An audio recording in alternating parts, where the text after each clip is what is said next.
Hi, I'm Kylie, a writer who blends heart-pounding romance with heart-stopping suspense. A single reckless act, a life unraveled in a moment. If this story captivates you, let me know in the comments and subscribe for more. The first thing Isabel Cortez did was call security. Her voice carried across the hushed ballroom of the Plaza Hotel in New York, sharp as broken crystal. Someone remove this man from my table. He clearly doesn't belong here. Her target, Elijah Vance, didn't flinch. He simply set down his fork, his dark eyes meeting hers with a calm that felt like a challenge. He wore a simple, well-cut charcoal suit. To Isabel, it was a costume, a trespasser's uniform. Your table? Elijah asked, his voice low and measured. The VIP section, Isabel clarified, her smile a weapon. It's for donors, for people who've actually contributed, not for opportunistic spectators. The whispers around them were a dry rustle of silk and judgment. Isabel Cortez, heiress to the Cortez shipping dynasty, was holding court, and this was her favorite performance, enforcing the natural order. She could feel her husband, Leo, tensing beside her, a silent plea in the pressure of his knee against hers. She ignored it. The Met Gala preview dinner was the social pivot of the season, a nexus of old money and new influence. Isabel's family had built their fortune on Atlantic trade routes, containers moving like clockwork across the waves for nearly a century. Now, with automation and foreign competition, the clockwork was failing. Leo had spent the car ride here whispering about liquidity, about the desperate need for the new port modernization contract with the Department of Commerce. A billion-dollar lifeline. All Isabel saw was a room she needed to own. She had spent the evening in a meticulous campaign of disdain. She'd complained to the maitre d' that their Ethiopian server's cologne was oppressive. She'd questioned, loudly, whether the Latina sommelier could possibly comprehend the burgundy she was presenting. Each act was a brick, reinforcing the wall between her world and theirs. And then Elijah Vance had walked in. He moved with a quiet, grounded certainty that unsettled her. People approached him. Important people. The Deputy Secretary of Commerce. The CEO of a global logistics software firm. They leaned in, they listened. It was an obscenity. Isabel, please, Leo murmured, his hand on her wrist. Not now. It's always now, she hissed back, pulling free. She stood, picking up her glass of Pinot Noir. The deep red liquid caught the light of the chandelier overhead. She wove through the tables, the crowd parting before her, a shark moving through still water. She stopped at Elijah's table, where the conversation died mid-sentence. I'll ask you directly, Isabel said, addressing the table but staring only at Elijah. Who exactly invited you? This is a secured event. Elijah looked up. The invitation came from the Office of Strategic Infrastructure, ma'am. His use of ma'am felt like a deliberate slight, a faux respect that grated. Strategic infrastructure, she repeated, letting the words drip with skepticism. And what, pray tell, is your strategic role? Community liaison? Diversity consultant? One of the executives at the table shifted uncomfortably. Ms. Cortez, perhaps. No, I'd like to hear it from him, Isabel interrupted. What qualifies you to sit here, evaluating the people who actually build this country's economy? Is it a special program? A quota? Elijah's expression didn't change. He had the practiced stillness of a man who had learned patience in hard places. My qualifications are a matter of public record. But tonight, I'm here to observe, to understand the culture of potential partners. Isabel laughed, a short, brittle sound. Culture? You want to talk about culture? My family's culture is in the steel of every container ship that's kept this country supplied for generations. It's in the payrolls, the pensions. It's earned. She took a step closer, the wine glass held aloft. Not appropriated. The room was a vacuum now, every ear tuned to their frequency. Phones were subtly raised. Leo was pushing through the crowd, his face ashen. You see, Isabel said, her voice rising to address the wider audience. This is the problem. When standards are lowered for the sake of appearance, it cheapens everything. It insults the people who truly belong. Elijah slowly rose to his feet. He was taller than she'd realized. His calm was a wall, and it infuriated her. What you're describing, Ms. Cortez, isn't a standard. It's a gate. It's a gate that keeps the chaos out, she snapped, her control fraying. Her heart hammered against her ribs, a frantic drumbeat of righteous indignation. She saw her father's approving nod in her mind, the ghost of his mantra, "You protect what's yours." She looked at Elijah Vance, at his composure, at the way he occupied space that she had decided was hers. The final, unforgivable sin. "Get this stray dog away from my table," she said, her voice clear and cold, etching the words into the silence. "Some people need to be taught where they belong." She tipped the glass. The wine arced through the air, a dark red cascade. It splashed against Elijah's temple, soaking into his close-cut hair, streaming in rivulets down the side of his face and neck.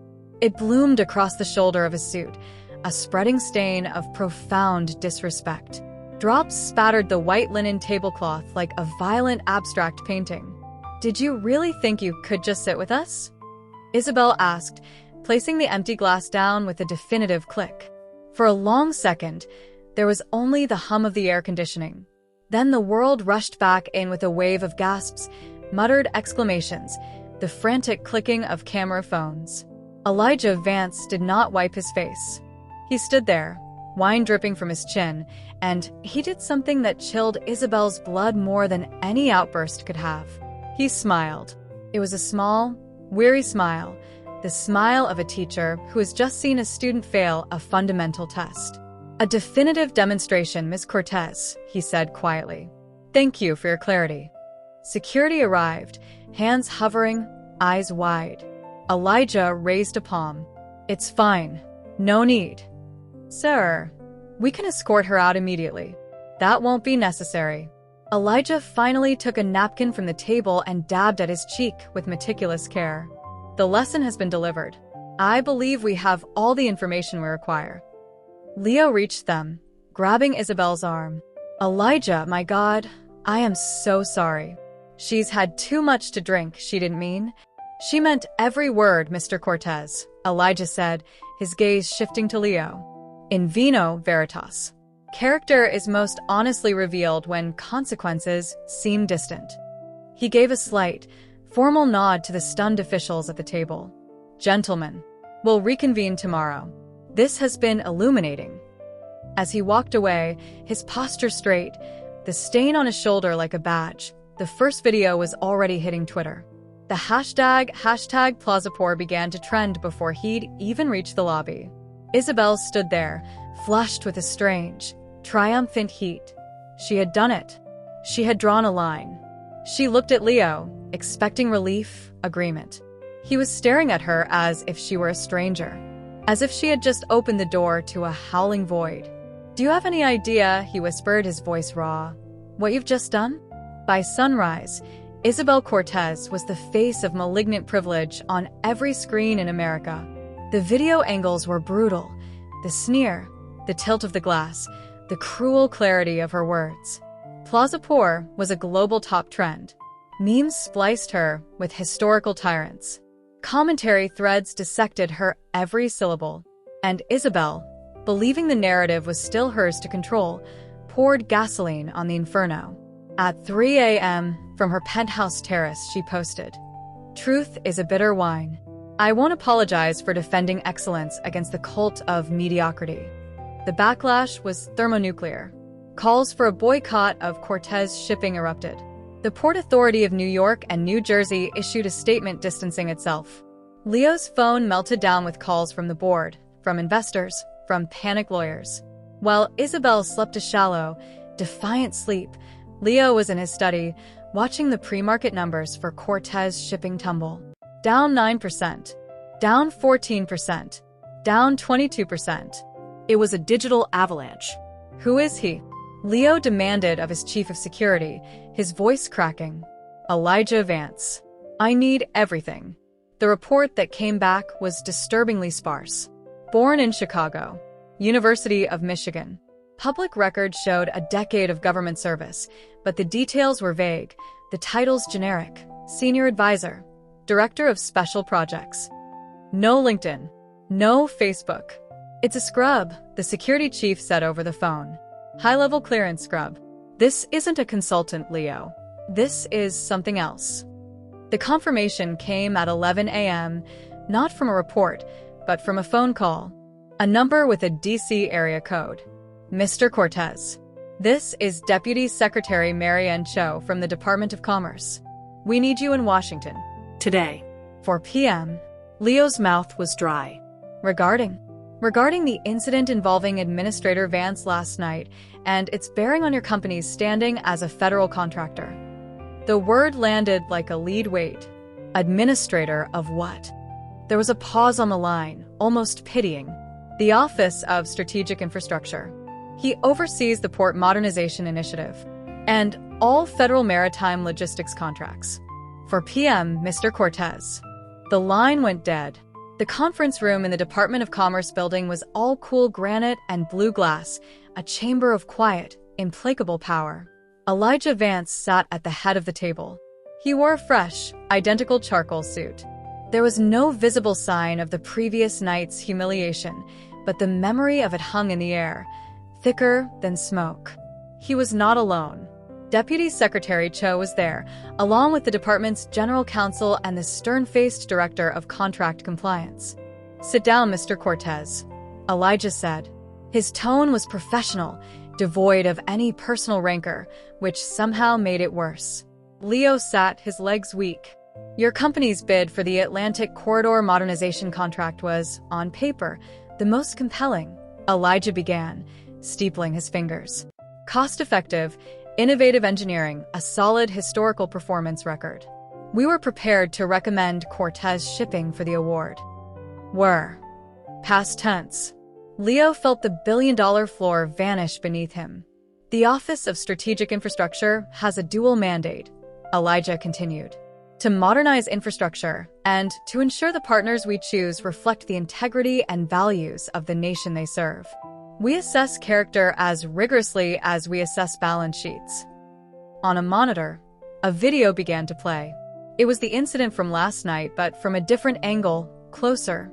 Leo saw the naked contempt on his wife's face, heard the ugly clarity of her words.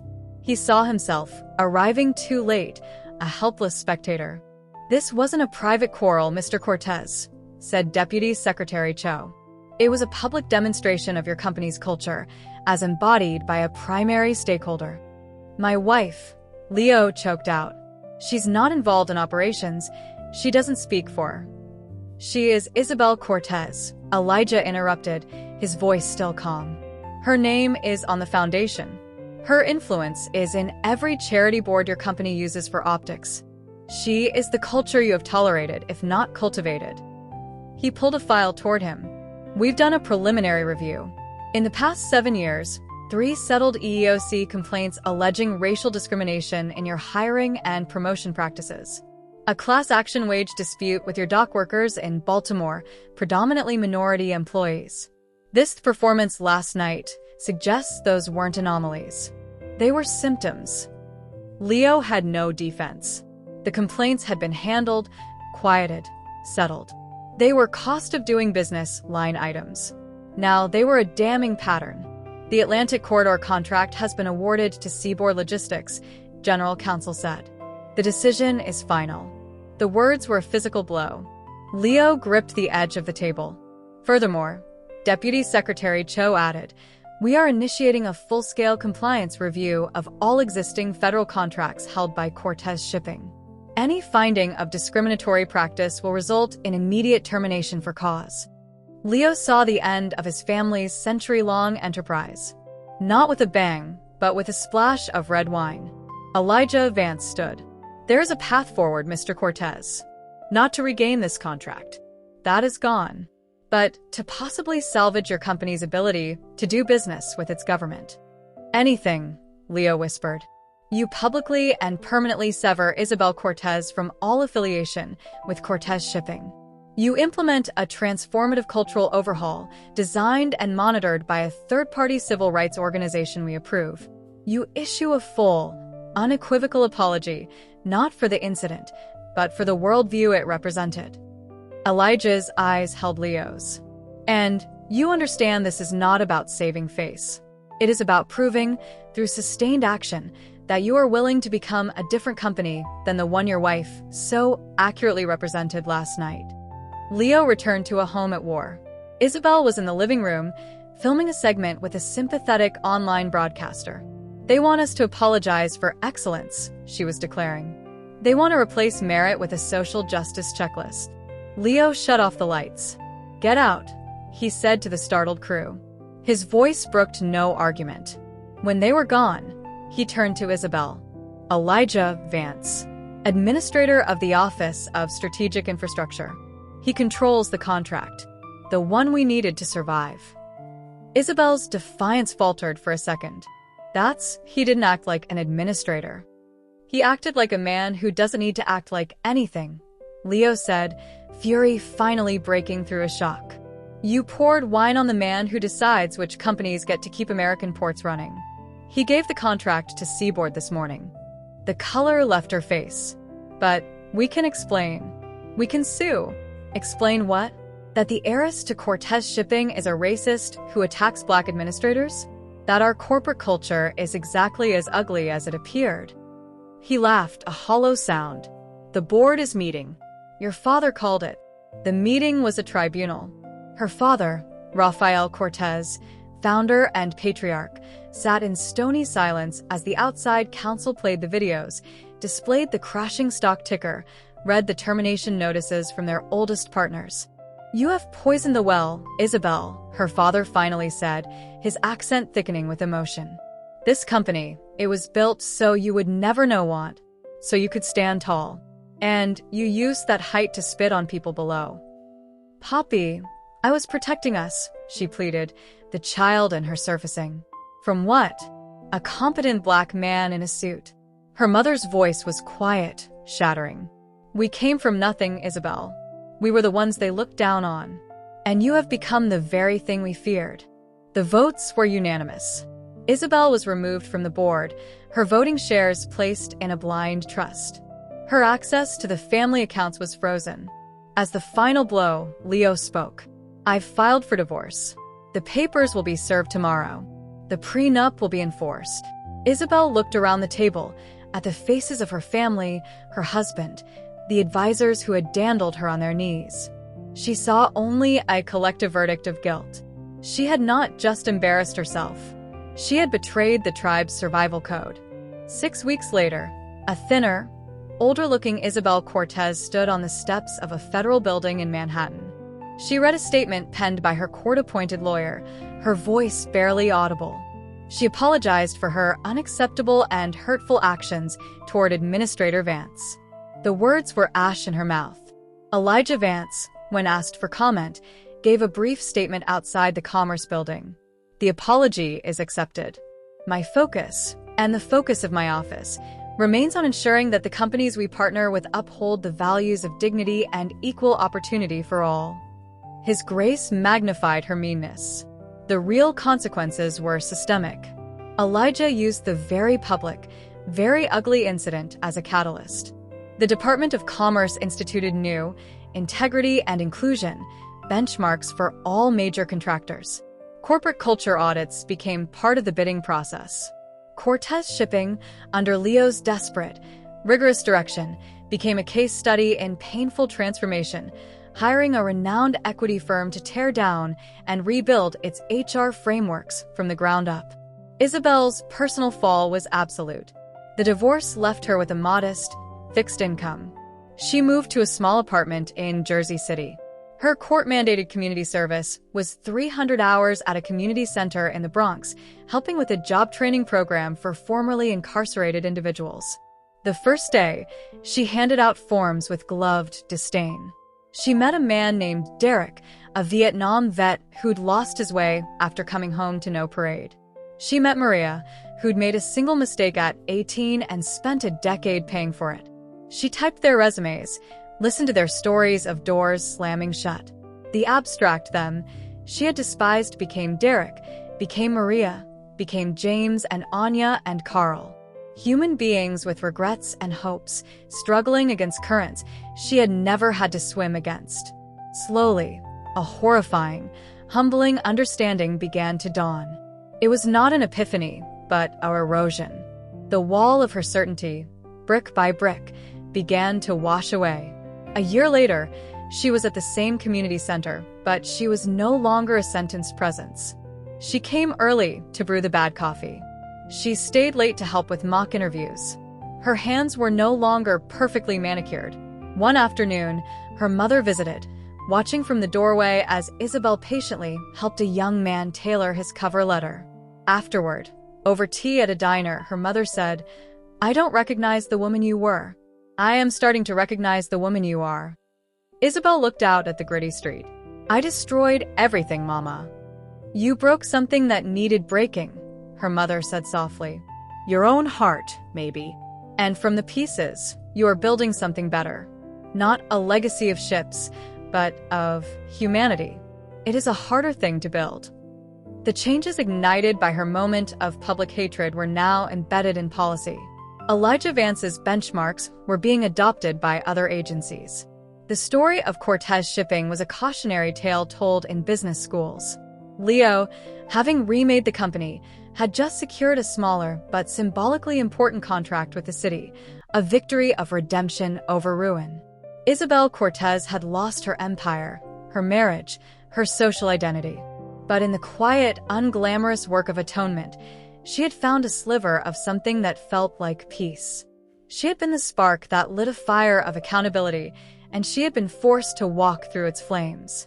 The final lesson was this: sometimes, the most profound justice is not the fall of the mighty, but their long, hard climb back toward